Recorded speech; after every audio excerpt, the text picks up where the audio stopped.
శ్రీ గణేశాయ నమః, శ్రీ సరస్వతి నమః, శ్రీ గురుభ్యో నమః. మిత్రులారా, సత్సంగంలో భాగంగా భాగవత మహాపురాణం చెప్పుకున్నాం. ప్రతి శ్లోకం దాని అర్థం. నిన్నటి వరకు మనం 9 స్కందాలు పూర్తి చేసి 10వ స్కందాన్ని 50 భాగాలుగా చెప్పుకున్నాం. 51వ భాగం ఈరోజు చెప్పుకున్నాం. వ్యాస్ మహర్షికి జై, ప్రసన్నాంజనేయ స్వామికి జై, సమర్థ గురు సాయినాథ్ మహారాజ్ की जय. పద్భ్యాం భక్తి హృదిస్తాఖ్యాం వంద్యాభ్యాం లోకవందితై అంగం యస్యాః సమాక్రమ్య భగవానపి పత్స్తనం యాతు ధాన్యపి సా స్వర్గం అవాప జననీ గతిం కృష్ణ భుక్తస్తన క్షీరా కిము గావోను మాతరా.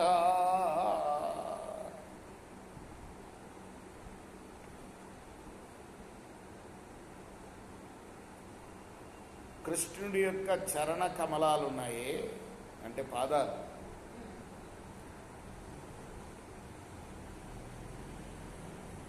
ఆ చరణ కమలాలకు భక్తుల హృదయాలు ఎప్పుడు నివాస స్థానాలు. అవి లోకపూజ్యులైన బ్రహ్మాది దేవతలకు కూడా వందనీయాలి. అటువంటి పాదాలతో ఆ కృష్ణస్వామి పూతన శరీరాన్ని తన్నుతూ ఆమె చనుబాలు తాగాడు. ఆ కారణం చేత ఆ రాక్షసికి సద్గతి ప్రాప్తించింది. ఇక ఆ ప్రభువును తమ ఒడిలో చేర్చుకొని తనివి తీరా పాలించిన తల్లుల్ని ఆ చిన్ని కన్నయ్య తాగటం కోసం తమ పొదుగుల నుండి పాలను వర్షించిన గోవులను సరాసరి ఆ పరంధామానికి చేర్చడం తథ్యం కదా. అంటే పాలించిన తల్లుల్ని, పొదుగు నుండి పాలను వర్షించిన గోవుల్ని, ఇద్దరిని కూడాను ఖచ్చితంగా మోక్షానికి తీసుకెళ్తాడు. పరంధామం అంటే మోక్షమే కదా, మళ్ళీ పుట్టే అవసరం లేని చోటు ఆ పరంధామం. ఇక పయాంచియా సమపిబత్ పుత్ర స్నేహ స్నుతాన్యలం భగవాన్ దేవకీ పుత్ర కైవల్యాఖ్యఖిల ప్రద తాసామనిరతం కృష్ణే కుర్వతీనాం సుతేక్షణం న పునః కల్పతే రాజన్ సంసారో అజ్ఞాన సంభవ.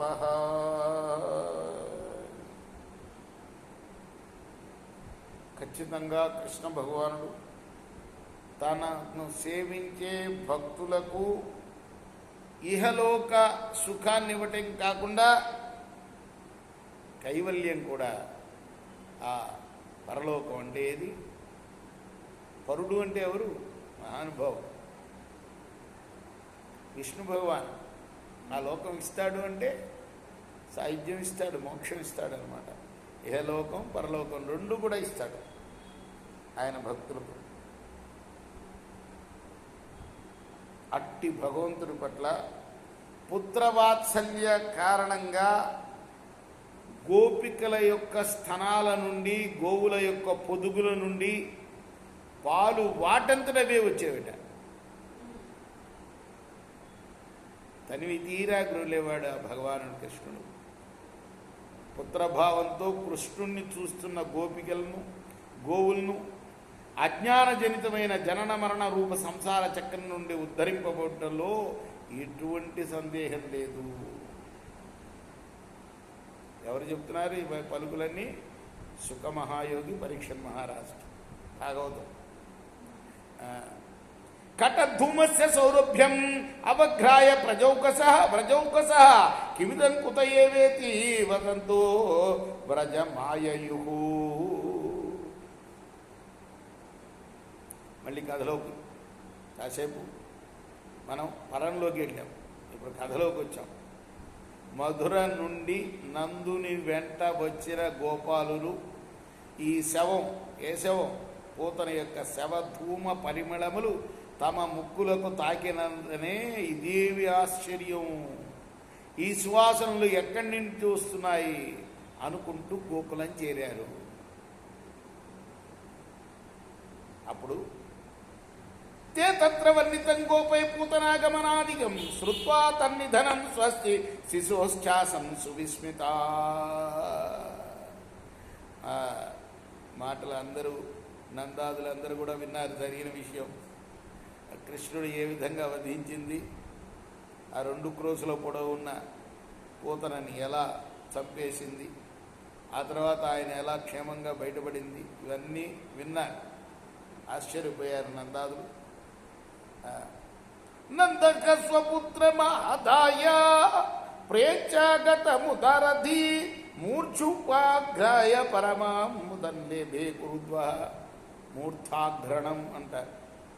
అంటే ఈ ప్రదేశం ఉన్నది, ఈ ప్రదేశాన్ని ముద్దు పెట్టుకుంటాం. దాన్ని ఎవరు చేస్తారు? తండ్రి చేస్తాడు. ఎవరా తండ్రి? నందుడు కదా. కృష్ణుడిని చేతిలోకి తీసుకొని మూర్ధం మీద ముద్దు పెట్టుకొని ఎంతో ఆనందపడ్డాడు. ఏతత్పుతనా మోక్షం కృష్ణస్యార్థకమద్భుతం శృణుయా శ్రద్ధయో మర్చో గోవిందే లభతే రతి. అధ్యాయం పూర్తయింది, 6వ అధ్యాయం. కాబట్టి ఫలశ్రుతి చెప్తున్నారు. ఎవరైతే కృష్ణుడి యొక్క బాల్య లీలా వైభవాల్ని, ఆ మూర్తి యొక్క కృష్ణస్వామి యొక్క అనుగ్రహంతో పూతనకు మోక్షం ప్రాప్తించిన గాథని శ్రద్ధగా వింటారో, శ్రద్ధగా పఠిస్తారో, వారికి ఆ నందనందనుడి పైన భక్తి ప్రపత్తులు ఖచ్చితంగా కలుగుతాయి. కృష్ణార్పణమస్తు. రేపు మరొక భాగం చెప్తాం.